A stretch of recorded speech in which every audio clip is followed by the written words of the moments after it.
Welcome to the Market Pulse podcast. I'm your host, Jesse Harden. I'm a member of the Equifax advisory team. And as a group, we identify economic considerations. We leverage data and analytics to translate that information into industry insights. This helps us make recommendations to support our clients during economic uncertainty and to really uncover growth opportunities in consumer and commercial credit risk spaces. I'm pleased to welcome our usual cast of characters. I've got Dave Soika. Hey, Dave. Hey Jesse, how are you? Hey, doing well. I've got Tom O'Neill.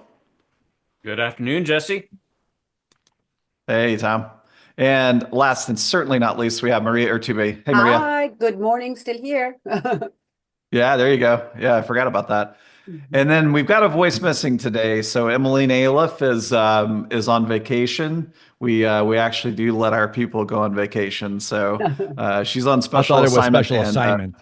That exactly. Yeah, hopefully it's a good place. So how's everybody doing? I know there's a lot going on right now. Like what? A Has lot. anything been happening? Yeah, like baseball's going again. Oh, the important stuff, right? Yeah, absolutely. Well, Yeah. yeah. Yeah. No, there could be undertones to that. Yeah, there's a little bit going on with the economy, I would say. Maybe a thing or two. Yeah. And my football team, Liverpool, is 9 points away, I believe, from winning the league. So 2 or 3 more games, and we got it in the bag. And that's not a knock on other football teams that people on this podcast may or may not be Yeah, supporting. So. that we will not speak of. Yes. Yeah. So for the listeners, we've got actually four on the team here that are that, as Dave said, football fans. I would say they're soccer fans, but either here nor there. Well, good. Well, so I want to do, when we think about where we've gone with things related to the economy, what I'd like to do today is really set the stage for a discussion around how things have evolved in the U.S., especially with the macroeconomic picture of where we've gone. There's certainly a lot to unpack, when we think about the recent events that we've seen. When we started in January, I think there's a lot of momentum that we saw, a lot of optimism building with the economy. And it's almost like then wham, it's like this policy change and economic changes that really kind of, changed the overall outlook, maybe to some extent, and to some, maybe not to others. But what I'd like to do today is kind of uncover what we've seen, do a deeper dive, and we'll talk a little bit more about where we see things, kind of playing out there. Before we do that, though, I want to take a quick break, and we'll let you hear from our friends at Moody's and going through some of the important economic and consumer metrics that are relevant today. The global trade war has escalated sharply, driving the effective tariff rate to levels not seen in over a century. Business and consumer confidence have weakened, supply chains are under strain, and global investment is stalling. The labor market remains resilient for now. March saw a stronger than expected gain of 228,000 jobs, but hiring is slowing and public sector layoffs loom. Meanwhile, the unemployment rate ticked up to 4.2% as labor force participation improved. Inflation cooled in March, with headline CPI falling 0.1% and core easing to 2.8% year over year. But with tariffs set to push costs higher, the reprieve may prove short-lived. Now to monetary policy, the Fed is holding steady for now, watching for the net impact of tariffs on both prices and employment before easing. Our baseline is that the US economy avoids recession, assuming a de-escalation on trade, but the risks are rising. A prolonged conflict could erode the United States safe haven status and push the economy into a downturn. Thanks, Moody's. So it's sort of hard to escape the news cycle right now with the economy. We think about where the markets have gone when you see the S&P and the NASDAQ and the Dow. Some of those are off almost 15%. We see some of the confidence surveys, whether it's the University of Michigan or whether it's the Conference Board surveys. Kind of those stories, show that we've seen decreases in confidence and this notion of uncertainty building in the economy. And so I think the bulk of this podcast, what we want to do is we want to address those changes in the, in the economic landscape. But I think we want to go a little deeper. We want to talk about some of the key drivers. We want to focus on what it means, but then we want to focus on the impact to consumers and businesses, and then, really focus on recommendations that we can make. So what are the recommendations that we want you, the listener, to understand as it relates to the portfolios that you manage? So a good example would be we want to find a practice or two that we would suggest you look at, maybe to help mitigate some of the impacts that we're feeling right now in the economy. So that said, does that sound like a decent plan, team? Yes, it Sounds does. like quite the undertaking. Yeah, it is a lot. Yeah, certainly. So, okay, well, let's get started then. So I think the best thing to do would be to start out and just address how did we go from a consensus of kind of stronger economic growth to where we are right now, which is that we're probably feeling a little more headwinds, a little more economic uncertainty. Dave, can I ask you to maybe kick off on that one? Sure, Jesse. So job security, spending power, and inflation. What was looking rosy a month ago, maybe a couple of weeks ago, now has us rethinking everything. The American consumer, as well as businesses, are reading the news, hearing the announcements, and are now suddenly concerned about the future. Most people and businesses prefer to live and operate with a degree of certainty in their lives. To have this much uncertainty thrust upon the economy certainly muddles the waters in terms of an outlook for the rest of the year. But obviously, businesses as well as consumers have had plans, and I would say monitor the plans and act accordingly for changes. Yeah, interesting, Dave. As I was thinking about it a little bit further with what you were saying, I think it's sort of ironic because when we think about the data that we're seeing, there's almost like this juxtaposition between hard economic data and the soft data, which is kind of like that consumer survey, that consumer sentiment data. It seems like the hard data is not really indicating that there's as much to worry about. The soft data, the consumer data is maybe telling a little bit different story. So it almost seems like, are we feeling like consumers are really going to get there in terms of, are they really going to act on that sentiment that they're expressing? Yeah, and Jesse, I see it as an interesting mix of that hard and soft data that you referenced, not just now, but really what we've been through.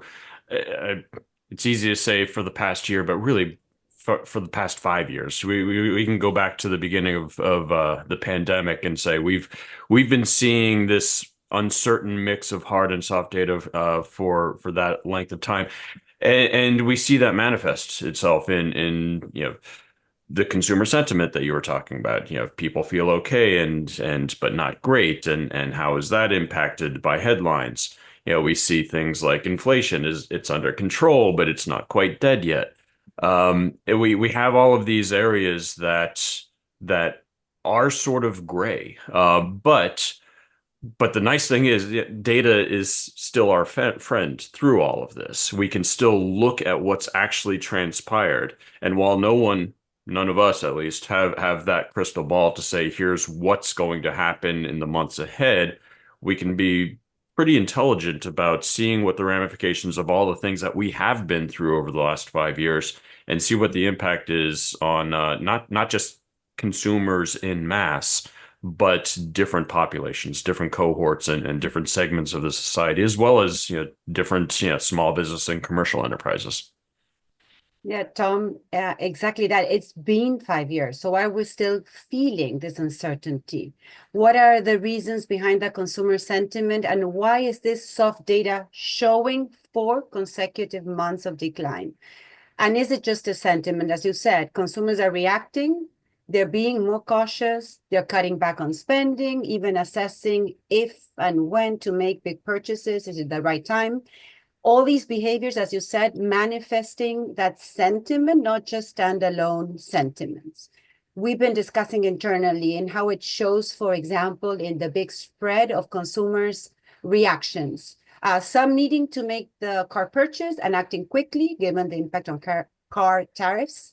Others not faced with the need postponing the big purchase, not at this moment, sticking to necessities.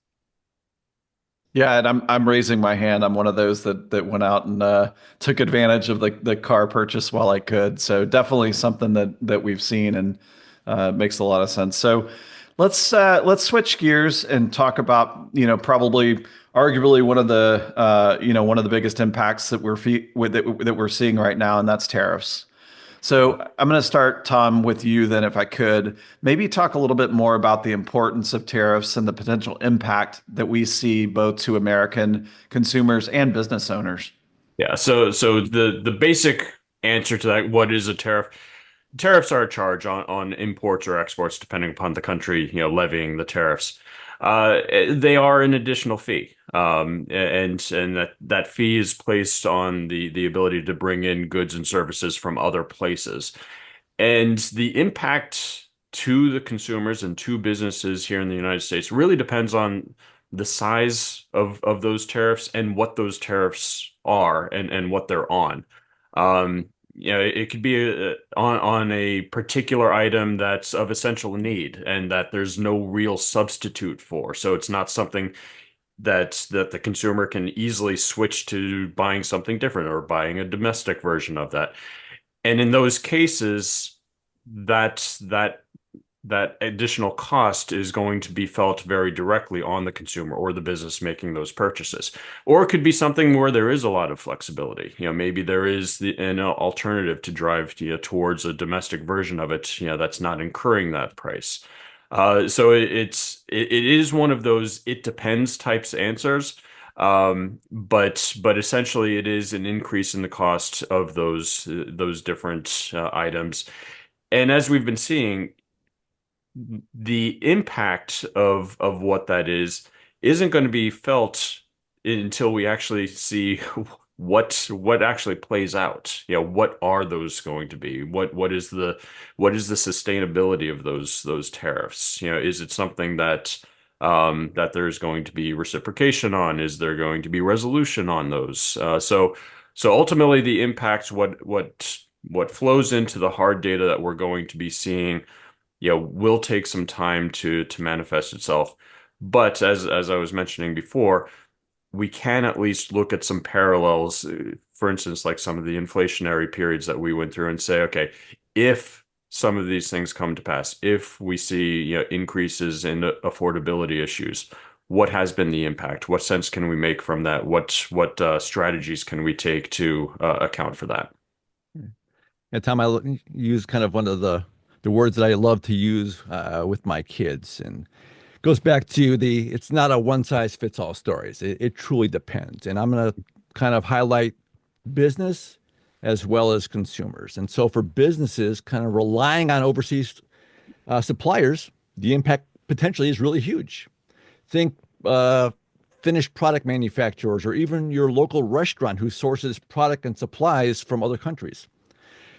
Shifting to families, it could mean fewer toys under the Christmas tree this year. The cost of toys imported from China will be at least 50% higher given the current levels. So that added cost to a household budget could result in half as many toys under the tree this year. It all boils down to the consumer, the business, and where they make purchases from and where those products originate from. Yeah, that's interesting, Dave. I know when I'm talking to customers, I get a lot of questions about like how do I measure the impact of tariffs? And I was thinking about a study that Yale brought up. It was a study from the Yale Budget Lab, and there was an impact graph that was really telling to me, and it looked at the impact of overall disposable income. And Tom, I think when you talked about the definition of tariff, I think we know that tariffs can tend to be a regressive tax on consumers. Right. The idea that it's that we will see more of an impact on disposable income from lower income households, and that's always a worry. I think we've heard economists. We work with Moody's a lot, and one of the things that we've heard is there's a rough estimate that you can use, which is for every sustained percentage point increase in the tariff rate, we would potentially see that inflation could be impacted by 10 basis points. and GDP by 7 basis points to the negative. That's kind of a lot of math. The way I boil it down is really the impact to to us as Americans is that things can be more expensive, and really it may drive the overall outcome that consumers like all of us have. And so I think that's certainly when we think about the overall impact, that's one that I watch, just because it's one, it's kind of fun to see the math, but then it's really interesting, I think, to truly gauge where things might be going. And this translates, as you were saying, Jesse, into the decrease in spending, right? How is real income trending over time? Even personal savings, we're up to the low 4% this year after reaching 3.3% low in December, but still away from the historic average of 7.5, let alone, of course, the 30% savings rate during COVID times with stimulus money. So those savings are now diminished or gone. Consumers have to now assess exactly what their disposable income is and what their savings are. And you might ask yourself, how can I now limit my purchases to essentials, or even switch brands that are more aligned with my cuts in spending based on the reality that I have ahead? And in the case of our customers, for example, the lenders, they're still facing these same challenges since their customers are these consumers. They might want to grow with new customers. They might want to better manage their current customers, and they're trying to mitigate risk, balancing growth objectives. But all of these are the same consumers with declining consumer sentiment that are pushing back. Yeah, great point, Maria. I was even thinking about an example. I was talking to a friend of mine that has a business here locally. It's a tile and flooring business, and it was interesting. We were kind of talking about tariffs, and one of the things that he had mentioned to me is that they have a small location, and they were really looking to expand this year. They had put together a fund to try and build a new location. It was interesting that the outlook now for his business is such that he had to take all of that money and apply it towards inventory to try and beat the tariffs so that he can stay competitive. And that's one of the things, as I think about it. Obviously, that's just one example. It's not happening across the board, but when we think of the impact, for businesses, maybe they were thinking one way at the start of the year, and they really had to shift their thought process. And that's something that I think is certainly, we may not have anticipated that at the first of the year that we would be thinking of, major business shifts, but it is one that's happening. Yeah, I like that example you gave, the small business example that you just gave there, Jesse. And turning it again back to the consumer view, not all that different. We know that the impact's going to be felt differently by different populations, and we've actually seen some of that. And this goes back to what I was saying earlier, in that we could, even as we're heading in times of uncertainty and heading into more uncertainty, we could still look at the data that we do have to make some intelligent sense out of what's going on. And we have, I guess, sorry to say, some rich data on the impact of inflation over the last few years. We know that the K-shaped economy is real, that there have been people since the pandemic that have been, if not just making do, but even thriving in some cases, through all of these conditions. And we know that there are a large portion of the populations that are really struggling with affordability and other factors.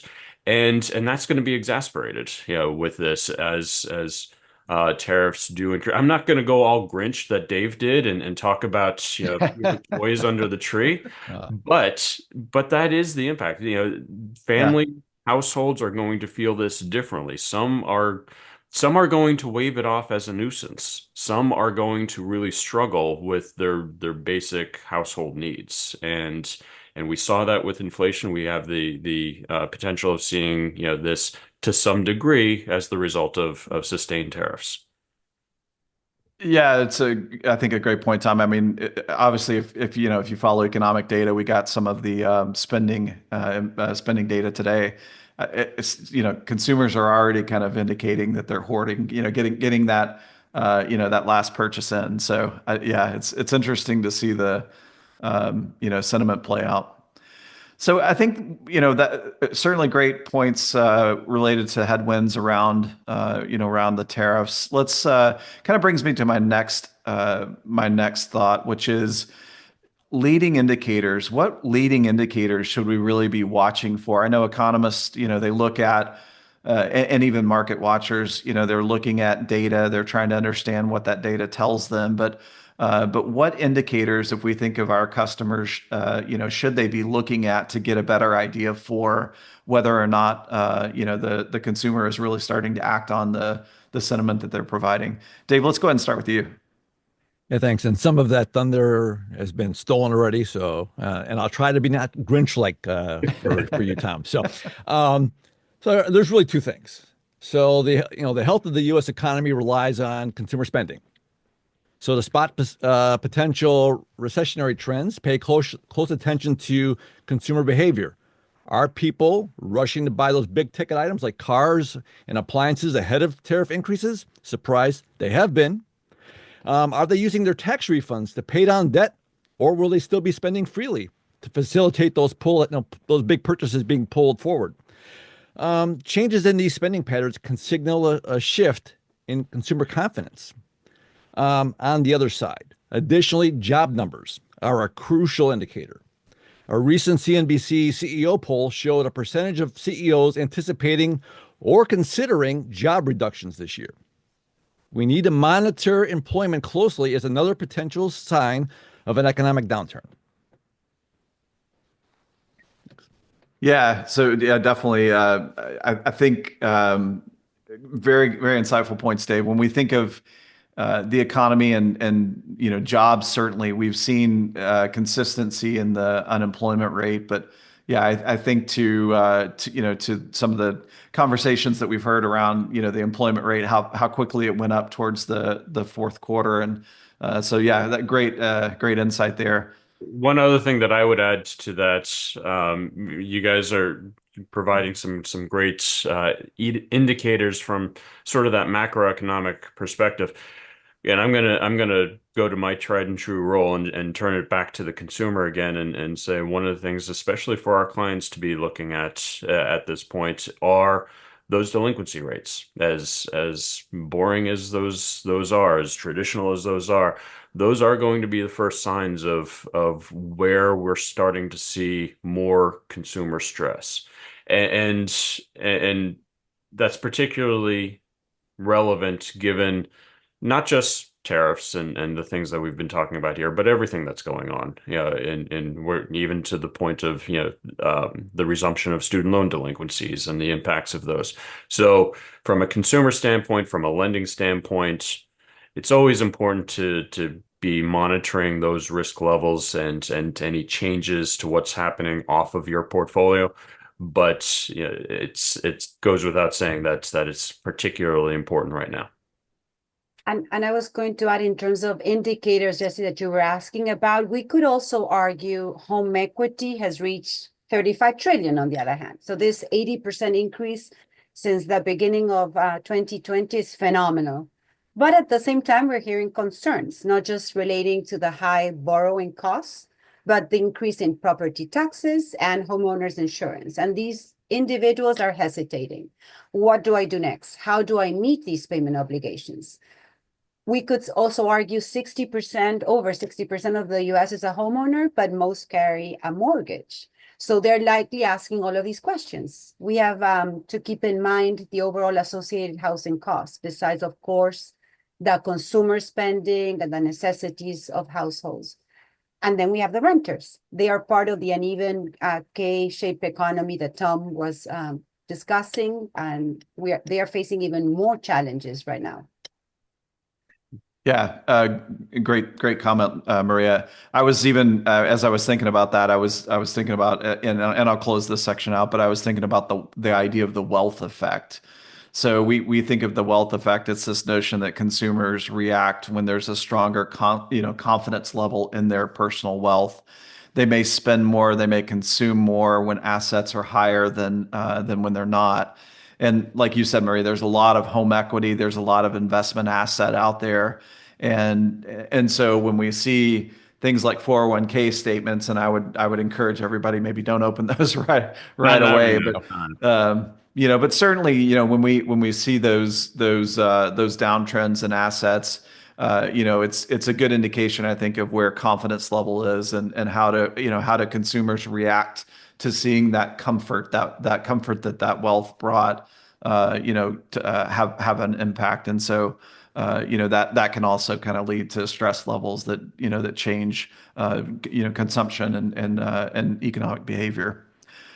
So, okay, that's great. So what I'll do is, last 5 minutes, I want to switch gears and really talk about those best practices, the things that we can impart on our listeners really as they observe what's happening in the economy, things that they can do to help mitigate the stress and really kind of get over over the hump initially of like looking at the data, but then how do we react to that? So, Tom, let's start with you on that. Sure, I'll kick that part off. And really what I'm going to say is going to come across as a bit self-serving, coming from Equifax, but really the way to reduce uncertainty is with information and applying that information on a regular, frequent basis is the best way of not only being able to understand the situation as it is, but also to pivot as that situation changes over time. And we know that that's going to be the case. Whatever that uncertainty is, we know that the uncertainty is going to exist. And so work with the information at hand, you know, stay fluid in terms of your strategic development, and be able to adapt. And as we see that the customers that are dealing with additional stress start showing signs of that, you'll be in a position to not only protect yourself, protect your portfolio, but also work with them to help them through these particular times of transitory struggling. Yeah, Maria, how about you? Yeah, I will go back to what I said earlier, in how to find that balance between mitigating risk and looking for those growth opportunities in these uncertain scenarios. As Tom was mentioning, you will need to fine tune or even be more intentional or targeted with new customers and existing customer management. And it is going to be harder now to identify these pockets, even if limited. But if you want to identify these segments, you need more data and insight. You need to be more orderly in how you're using that data, how you're leveraging the trends to find those limited opportunities. So that's what you want to make sure you do, as Tom was saying, as frequently as possible, as fine-tuned as possible, given there might be fewer, but there still are opportunities. And of course, if you're first during uncertain times, you're ahead of the game once things start picking up again. Yeah, thanks, Maria and Tom. And I guess the one thing I would add, and that's based upon conversations that I've had over the last several weeks with both consumer and commercial lenders, is that a lot of them are taking a wait and see approach in terms of any kind of changes to be made. And some of you said this in our market pulse survey over the last couple of months as well.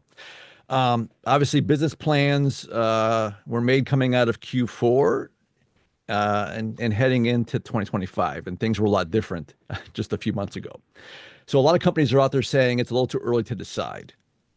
And that's really what I think, building on both what Tom and Maria have said, is that it's not time to panic. If you've got sound business practices, you're in good shape. You've got formalized lending, as well as account management policies in place and strategies. Just make sure you're staying on top of them with the right information and then taking appropriate action in a timely fashion. And that'll help mitigate any kind of uncertainty that you might experience. Yeah, I wholeheartedly agree, Dave. And I'd like to play off of what both Maria and Dave were talking about there. Dave mentioned having, the sound strategies that lenders have put into place at the end of 2024 to see how they're going to approach 2025, and how a lot of them are in a wait and see mode to see what kind of events play out and what the data does start saying. And of course, that's going to be a an interesting thing to finish to figure out as well, is like how long do we stay in that wait and see, because ultimately the world is continuing to move forward. So at some point we need to act. But I'd like to sort of emphasize some of the point, one of the points that Maria was making, in that having the ability to be flexible and not necessarily sort of just work in a reactive mode could very well work in your favor. A lot of lenders potentially could be clamping down. Yeah, and we see that in times of uncertainty. We see the natural inclination to sort of pull back.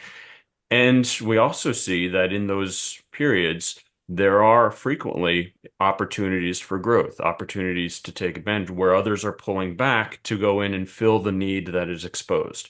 So this is what we're talking about in terms of being able to not just look at that data and look at it frequently, but also to be able to adapt and move fluidly as a result of looking at that data, and not just mitigate risk, but also to take advantage of opportunities. Yeah, and I think I'll close this out really playing off on almost everything that you guys said, which is don't forget your experiences. We think about the last 5 years or so in the economy that we faced in the pandemic and leading, to after the pandemic. We had higher inflation, we had more stress, there was inventory shocks. Certainly, the drivers may be different now than then. But what I think is a good thing to remember is that we have good data. We can see what those behaviors were a couple of years ago, and that data is the experience that we have that we can play off of and really look at what it told you. So I'm sure all of our customers did postmortems on what that data looked like, doing analyses to see what the reaction of consumers at that time was, and so build that baseline and really use that information that you had and think about how maybe we see similarities to where we are now and differences, and then react to that data. I think that's kind of a culmination of all of what we said in terms of how to react. So I think then what we'll do is we'll call that a podcast. I want to certainly thank my panel. It was a great panel today. A lot of information we covered. What I would say is if you have any questions or suggestions for future podcasts, you can reach us at riskadvisors@equifax.com. And we all look forward to hearing from you, and be well.